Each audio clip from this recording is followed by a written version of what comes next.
this reminds me of, oh wow, now I'm blanking. It had a space tile, but essentially a 90-degree rotation of one of the maps that had the island expansions at the central locations. And I'm going to have to go look it up after this match, because otherwise I'm going to get really frustrated about not remembering it. But usually what happens when you have maps like this, if you have a very clever Zerg, which I'm hoping Chompy is if you take to the air very rapidly and you just harass your opponent, proceed to go drop to provide some backup and try to take those island expansions, just abuse mobility along that regard. What you can do is you can actually work your way up directly to Hive, get that Hive tech, and just have a All right. All right, folks, this is FearGorm, joined by Harlequin and Diggity, the very, very special honor here. So this is Shakuras Plateau. This might be the first time you're seeing a map like this, and we have the finals of scReddit Open number 10 between Vequeth and Chompy. So take it away, Harlequin. Yes, all right, everybody. So you pretty much said it all here, but this is the finals here. So we've got Chompy in the lower left-hand corner and Vequeth in the upper right-hand corner. And frankly, this is the new map, and we've all been sitting here thinking to ourselves, damn, we don't really know too much about this here. So the one nice option that Vequeth has here is, if he's going to go for it, is he could expand out in front of his main and kind of take, just like he's doing right now, take his natural, as he goes ahead and builds his gateways and all that sort of stuff. Chompy, on the other hand, is a more varied player. We'll have to see if he decides about this 15, if he's going to go for a 15 hatch or not. He pretty confidently has done that in every match we've seen so far. But I'll hand off to you, Diggity. How are you doing today? Thanks for joining us. What do you think about this new map, since this is your first time playing with it too? This is a very interesting map. I actually just noticed that these aren't, in fact, island expansions. You actually have destructible rocks on both ends, so essentially not fully protected. But on top of that, you have these really close edges across what would, I guess, technically be the third expansion or the fourth expansion coming down the line, excluding the 6 o'clock and 9 o'clock. So I almost wonder how strong Blink Stalkers will be on this map. And let's see if with the fearless leader of the Reddit community decides to go. That looks like he's actually opening Forge to go for a fast expansion. We'll see if he can defend this. Really, the trick of this is protecting cannons against banelings. Looks like he did manage to get a scout inside of the base, and we do see a spawning pool with no gas from Chompy. So going spawning pool, no gas. So maybe thinking about still playing a little bit of an economy game, but trying to block that probe out while and do a little bit of damage to it. We've seen nothing but that today. We have seen every Zerg player so far has been really aggressive about patrolling in the front like that, just really paranoid about cannons, and they've all been right, which is the odd thing. They've all been right. So much cheese, you guys are getting lactose intolerant. Is that what's kind of going on? I've always been lactose intolerant, but we do see that Vequeth, I think, is just going to go for a normal fast expand. And we've seen him do this pretty much every time we've seen him play Zerg. Oh, nice block there from Chompy. And we've seen him do this every time he's played Zerg, just get his Forge up so he has a nice defense for his fast expand, go into Mass Blink Stalkers, and just take down any expansions the Zerg might have taken in a haste to try to out-expand his Protoss opponent. And it's worked devastatingly well. I mean, at one point, Harlequin and I were watching, we're like, we have to reconsider how PVZ is played, because it was just so well done. Wow. It looks like we did see a bit of a blockade, which slowed Vequeth down, but he just decided to place a cannon instead. And very risky build, despite the spawning pool. Perhaps he didn't see the spawning pool. Despite a spawning pool being placed, still trying to go Nexus first. It still paid off for him because it didn't look like Chompy decided to buy. Basically, didn't go with any Zerglings, instead went with the Queen and the Hatchery, so didn't really pay for it at all.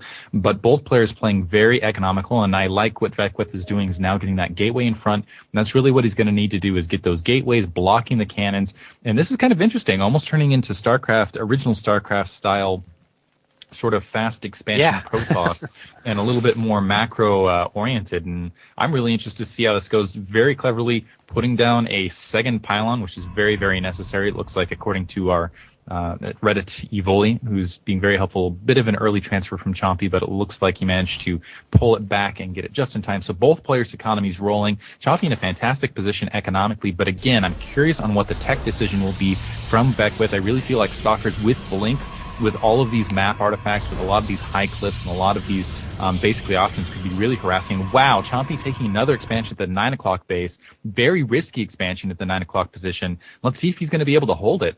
Yeah, we've seen him do this a couple of times already, where he just says, you know what, the whole point of me fast expanding was I wanted to be one base on top of you, so if you're expanding, I'll just expand again.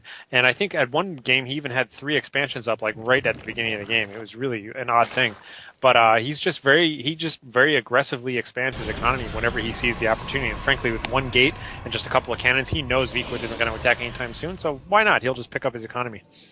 Yeah, and the thing is, on a map like this with so many cliffs, it's going to be very, very difficult for him to connect all of his bases with creep in order to reinforce very quickly. We saw that Cheticus actually triple expanded on Vequeth, and Vequeth just was able to outmaneuver him at every turn. So I hope Chompy actually saw the games before, because Chompy should know what is going to come. I don't see why any reason Vequeth wouldn't do the same thing he's done for the past few PVZs. In the meantime, what surprises me with Vequeth right now is, first of all, he hasn't gone for an early weapons upgrade. But on top of that, he really hasn't produced any attack units at this stage. He's just now getting his second and third gateways, which he's really allowing this style of play, allowing Chompy essentially to expand all over the map. And I almost worry that Chompy might even be able to take another expansion on top of this. And I'm kind of curious what tech we're going to see Chompy transition to. He does have Lair now produced, and it looks like he's getting an infestation pit as well. Also seeing robotics facility, but this is definitely a much more macro-oriented style than we've seen in the past. And I'm wondering if it's just the map or if it's just the way the metagame has shifted. Vequeth actually, he has the 2 gas. He needs to transfer those probes into the gas because it looks like he's getting robotics bane, thinking about going much more gas-heavy style. And I'm sorry, actually, robotics facility instead of, no, it was 2 gateways in a robo. I wasn't missing. But yeah, very, very, very macro-oriented game from both players. And right now, as far as the macro war goes, they're just about dead even. Yeah, I think all the Zerg players we had tonight have been very influenced by the recent fruit dealer victories in terms of having that really dynamic sort of Baneling, Roach, Infestor army. And we've seen a lot of Infestor play that was very pivotal to the kind of armies that we see moving around. But I know what you mean, that it feels like a StarCraft 1 kind of strategy, because everyone just kind of has a gentleman's agreement. Oh, we're all just going to expand. No one's going to mess with each other. That's fine. Let's just play macro instead. And they start with these ludicrous openings that you would never see if it was a really aggressive game on a close map. Instead, everyone says, sure, I'm not going to get any units, whatever, I'll just expand however much, and we'll meet later on and fight, but not now. Kind of curious what Vequeth is up to. He's sorry to interrupt, but it looks like he's getting the hallucination research, which leads me to believe he's going to go for something clever here. Perhaps maybe a little bit of a false attack on the main or natural secondary, and then perhaps go for kind of a task force there at the third, try to kill as many drones as possible, and then just pull out with as few losses as possible. Absolutely, and we see that Chompy is actually making a really nice transition into Hive tech right now. I really am a fan of his timing, because he has the information he needs. He knows that because of this very fast expansion, the tech's going to be delayed, so he might actually have enough Ultralisk out in time to deal with this. And in the meanwhile, Vequeth, Chompy has responded by getting Infestors to the past plays seen, trying to manipulate the metagame there. But it looks like Vequeth is pretty content to just go for a normal Stalker Colossus push. I think that Chompy's going to have the upper hand here. I mean, despite the fact that he's not spreading his creep very well, his use of Ultralisk will be, I'm sure, superb, seeing the play we've seen from him in the past. And those fungal growths will really, really help against those Stalkers and help stop any maneuvering. So when the high tech finishes, I expect him to slam out a bunch of Ultralisks, because he's starting to save up a lot of minerals and gas right now. Yeah, this is a weird build. This is a build that shouldn't normally be possible against an aggressive Protoss. But as some of us pointed out early on, we were analyzing this map. The cross positions on this map are humongous. I mean, this is, easily, it's obviously a 4-player map, but this is just giant distances to cross. And so there's really no reason for anybody to cross this sort of low visibility no man's land here in the middle. They each just kind of have towers that are non-intersecting, and that's about it. But this kind of build of just massing up a bunch of Infestors and then just going straight to Ultralisks is, should be impossible on a smaller map. But he's going to do it, and if he collides with a bunch of Colossi, he'll just crush them. Wow, straight tech to Ultralisk Cavern. So Ultralisk Cavern already on the way. It looks like about halfway done, and I almost feel like one of the major weaknesses in Chompy's defense right now is he just doesn't have any anti-air. It looks like Vequeth, in the meantime, trying to set up some sort of pylon blockade in the bottom right-hand corner. Zergling's already incoming to take all of that out with that Overlord in the corner. Nice placement. So it looks like it's going to get taken out very, very rapidly. Yeah, and I really like how Chompy has asserted his map control, because we see he has all the watchtowers, he has overlords everywhere, literally right in Vequeth's base up there at the north, so he knows everything that's going on, so these Colossi won't be a surprise, and the movement of the Colossi across the field won't be detected, so he can pretty much drone until the last possible second, and then push out with a massive army of Lings, Infestors, and Ultralisks, and I don't think there's going to be much that Vequeth has to respond with. Really, the trick is actually pushing an attack right now when he's just facing Zerglings and when he's just going up against Infestors, and hope for good positioning is really what it comes down to. It looks like he's holding back for the moment, but really doesn't want to end up with mind control over those Colossi if he can just make sure he can eat through as many of those Zerglings as possible and then maybe pick off those Infestors with the Stalkers. They'll be in a pretty good situation. Really what it's going to come down to is really nice force fields and good separation. Looks like he's just now moving out, but he needs to get a move on because the Ultralisks are going to be on the way shortly. And then as soon as those Ultralisks are fielded, he's going to be in a lot of trouble. But Chompy very wisely has that Zergling position to the 12 o'clock location. Also has a Zergling on the Zelnaga tower to the 6 o'clock location. So he sees this attack incoming. He knows he needs to pump a lot of troops. This is really going to be the big decisive battle to see who's going to get to expand and who's going to have that control. And, looks like. Go ahead.